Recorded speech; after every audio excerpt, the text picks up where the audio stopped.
안녕하세요. 희연아입니다. 웰컴 투 희연아 이후에 이 영상이 제 얼굴이 나오는 첫 번째 영상이 될 것 같은데요. 첫 번째 영상으로 뭘 찍으면 좋을지 고민을 해보다가 신년이기도 하고 그래가지고 26살인 내가 어른에 가까워졌다고 느끼는 것들에 대한 주제로 이야기를 해보고 싶어졌습니다. 제가 24살, 그러니까 재작년에 미국 교환학생을 가서 작년 3월쯤에 들어왔었거든요. 그리고 그때가 코로나 시기랑 겹치기도 했어가지고 그래서 교환학생 코로나 그런 것들 때문에 제가 좀 많이 바뀌었던 것 같아요. 한 최근 2년 동안 그런 것들에 대해서 기록을 해보는 것도 좋을 것 같아가지고 이렇게 영상을 찍어보게 되었습니다. 마음을 가다듬고 제가 어른에 가까워졌다고 느끼는 5가지에 대해서 지금부터 이야기해 보도록 하겠습니다. 첫 번째는요, 아이들을 대하는 저의 감정입니다. 제가 미국 교환학생을 가기 전에도 그렇고 미국 교환학생을 다녀오고 나서도 그렇고 학원에서 일을 조금 했었거든요. 예전에 미국 가기 전에 제가 학원에서 일할 때는 초등학생, 중학생 애들보다는 고등학생 애들을 가르치는 걸 더 좋아했었거든요. 말이 좀 잘 통하고. 그런데 제가 마지막으로 일했던 학원에서 제가 아이들을 보는 그 감정이 너무 다르더라고요. 사실 마지막 일하는 학원에서 너무 힘들어가지고 학원을 그만두기로 결정을 하고 마지막으로 일하기로 했던 날이었어요. 그날이 금요일이었는데 한 학생이 저한테 와가지고 8살짜리 여자아이였는데 저한테 이 꽃을 들고 이렇게 오더니 말도 못하고 이렇게 쥐어주는 거예요. 스승의 날 선물이래요. 그래서 너무 감동을 받았는데 학원이 끝나는 시간이었거든요. 그때가. 그래서 금요일이니까 선생님 다음 주 월요일 날 봐요 이러고 이렇게 저한테 꽃을 주고 가더라고요. 영어학원이어가지고 제가 항상 했던 말이 Have a nice weekend, see you next week 이라는 말을 그냥 항상 했거든요. 근데 see you next week 이라는 말을 하는 순간 목이 메이는 거예요. 그 애기한테 제가 거짓말을 하는 거잖아요. 난 다음 주 월요일 날 없을 건데 거짓말을 하는 게 너무 속상하고 얘를 다시 볼 수 없다는 그 생각 때문에 목이 막 메여가지고 말을 못 하겠더라고요. 그래서 제가 급하게 화장실에 들어가가지고 눈물을 훔쳤던. 무슨 생각까지 했냐면은 일 그만두고 봉사활동하러 학원에 올까? 이런 생각을 할 정도로 애들이 너무 좋더라고요. 마음이 뭐라고 해야 되죠? 말랑말랑해졌다고 해야 되나? 또 어떤 일이 있었냐면은 제 어렸을 때 모습이 있는 사진을 봤는데 예전에는 그 사진에 있는 제가 저라고 생각을 했단 말이에요. 그 사진에 있는 모습을 제가 보면은 이게 나구나, 내가 참 작았었구나 이렇게 생각을 했는데 최근에 엄청 오랜만에 제 어린 사진을 딱 봤는데 이 애기는 참 귀엽다라는 생각이 들더라고요. 그 애기가 제가 아니라 다른 사람 같이 느껴지더라고요. 그냥 다른 남의 아이처럼 느껴지더라고요. 그때 제가 내가 이제는 이 아이와 어른의 경계에서 더 이상 아이의 사이드에 있는 게 아니라 어른의 사이드로 넘어왔구나. 이게 그 말로만 듣던 애기들이 예뻐 보이면은 결혼. 두 번째, 낭비를 덜 하게 됐어요. 일단 표면적으로 제가 커피를 안 마시게 됐고요. 커피를 안 마시게 된 건 아니고 커피를 카페에서 사 마시지 않게 됐어요. 그리고 옷을 사는 빈도가 확 줄었어요. 커피를 안 마시는 거는 코로나 때문에 영향이 조금 있기는 있었지만 테이크아웃 커피도 안 마시고 있거든요, 지금은. 그러면 왜 이렇게 됐냐라고 물으시면 제가 뭘 원하는지에 대해서 좀 알게 된 것 같아요. 제가 학창 시절에, 그러니까 대학에 들어가기 전에 물질적으로 풍족하지 못하게 살았거든요. 그렇다 보니까 20대가 되고 나서 알바를 하면서 그동안 못했던 한 20년 동안 제가 못 누렸던 거를 미친 듯이 했던 것 같아요.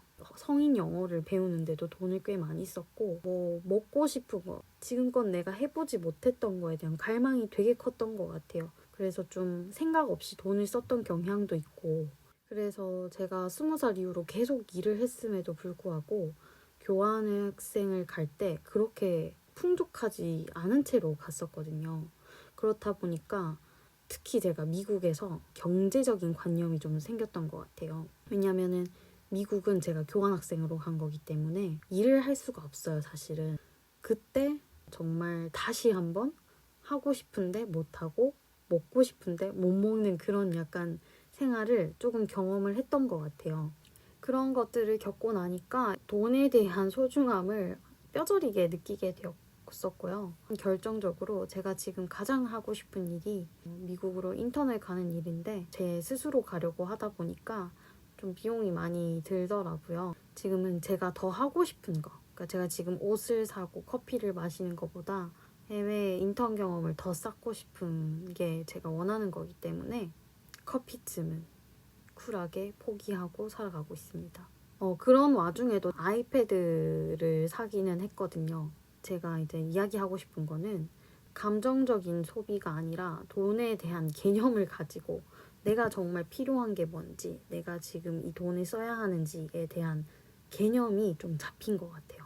세 번째, 술을 덜 마시고 친구를 덜 만나게 된 거. 이것도 코로나 영향이 분명히 있어요. 그것도 맞는데 두 번째 말씀드렸던 낭비를 안 하는 거랑도 연결이 되기도 하고요.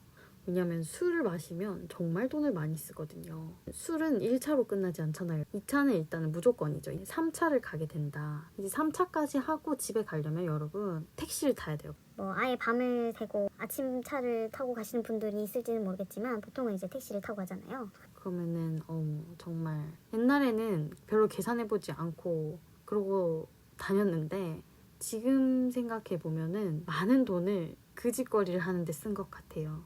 그런데 이제 그것도 저는 좋았던 경험이라고 생각을 하는 게 할 만큼 해서 저는 이제 여한이 없습니다. 전 여한이 없어요.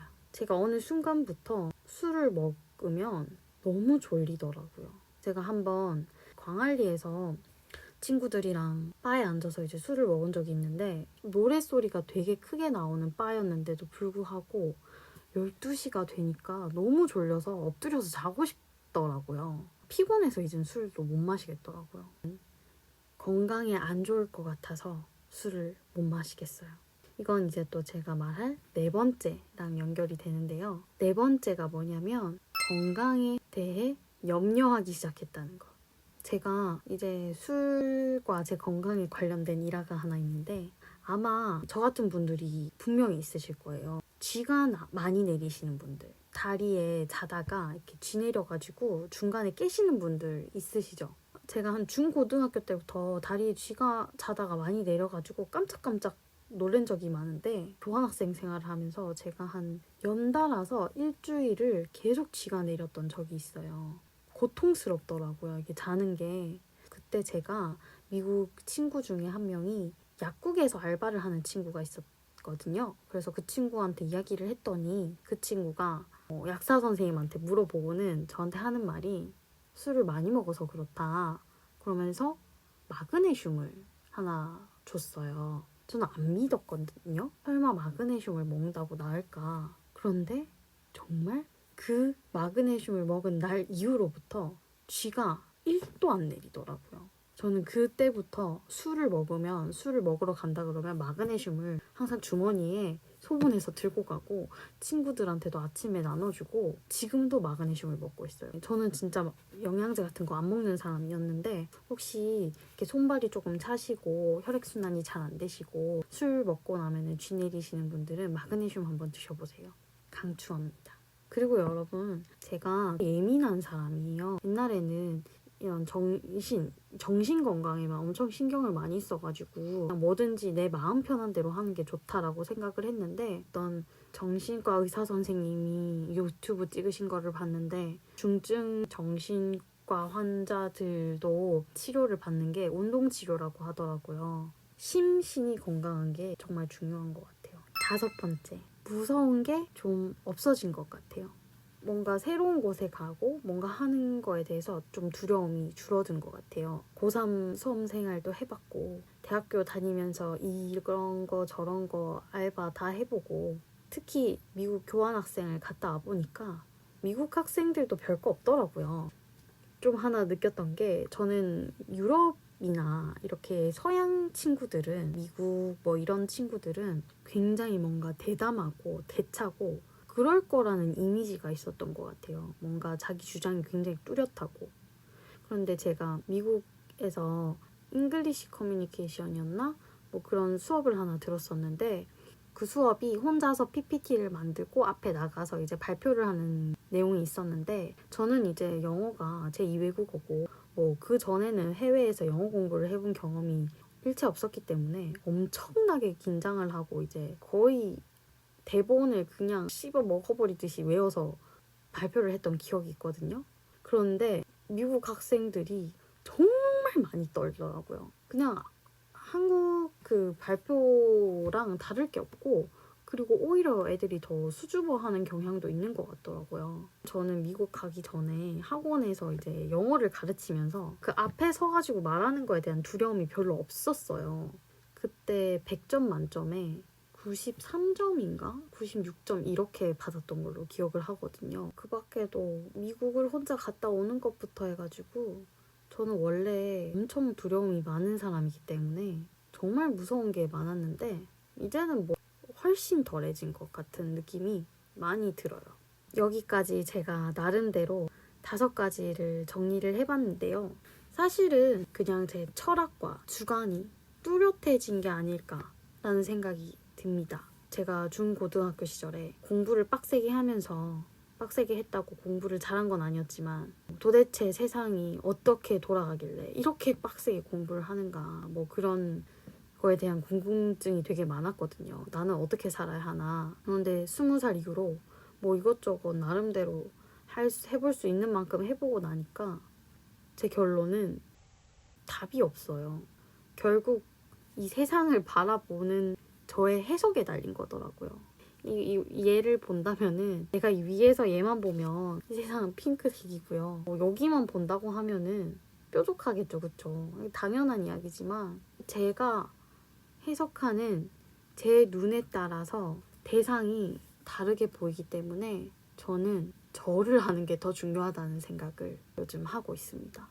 그래서 저 요즘 친구를 안 만나기도 하는 것도 있는 것 같고 저는 원래 쉬는 시간에 집에 있는 사람이 아니었거든요. 무조건 나가서 뭔가를 하나라도 더 봐야 되고 한 사람이라도 더 만나야 되고 그런 사람이었는데 이 원리를 좀 깨닫고 나서는 혼자 있는 시간이 편해진 것 같아요. 저는 이제 25년 정도 살았는 것 같은데 나름 열심히 방황하면서 살았던 것 같고 지금 와서 조금 안정을 되찾은 것 같아요. 지금은 제가 하고 싶은 게 뭔지도 정해졌고 어떻게 살아가고 싶은지도 좀 정해졌거든요. 이렇게 긴 영상을 봐주신 분들 감사드리고요. 제 또래 친구들이 어떻게 생각하는지 잘 모르겠어요. 그냥 제 뇌피셜입니다, 여러분. 그러면은 오늘은 여기서 마무리를 하도록 하고 저 이제 항상 영상 끝에 이 말을 할 거예요. 오늘도 내일도 행복한 하루 되세요. 안녕.